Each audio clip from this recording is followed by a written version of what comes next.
Amazon and Apple are two of the biggest companies in the world, boasting market capitalizations of 2.4 trillion and 3.3 trillion respectively.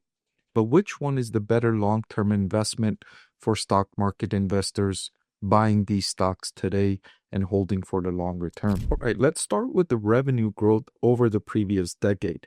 And they've both done an excellent job boosting revenue, and they are giants to be sure.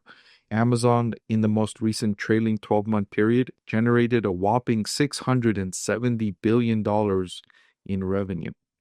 And that was up from $136 billion in 2016. So Amazon has nearly 5x'd its revenue over the previous 10 years, and that's coming from a base of 136 billion.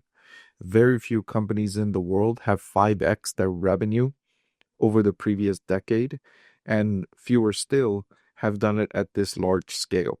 So kudos to Amazon for achieving this kind of boost in revenue. Meanwhile, Apple has nearly doubled its revenue from 215 billion in 2016 to 409 billion in the most recent trailing 12-month period.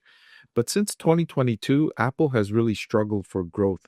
Its revenue has only expanded from 394 billion to 409 billion over the previous 3 years.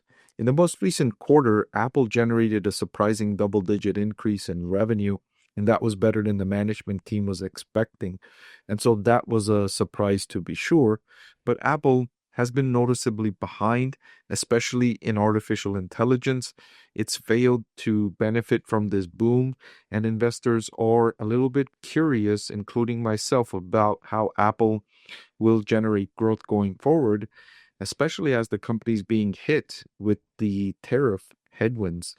Apple famously imports a large percentage of the products it manufactures, or it's outsourcing its manufacturing, especially to assemblers in China and in other parts of the world. So Apple will face a lot of the headwinds from tariffs.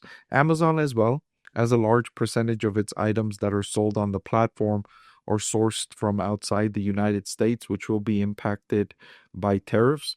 But Amazon also has a robust cloud services segment that generates most of the company's profitability. It also has robust subscription services and robust advertising business, all of which are not subject to tariffs. So those parts of its business will continue to thrive. Click the link below to watch the full video.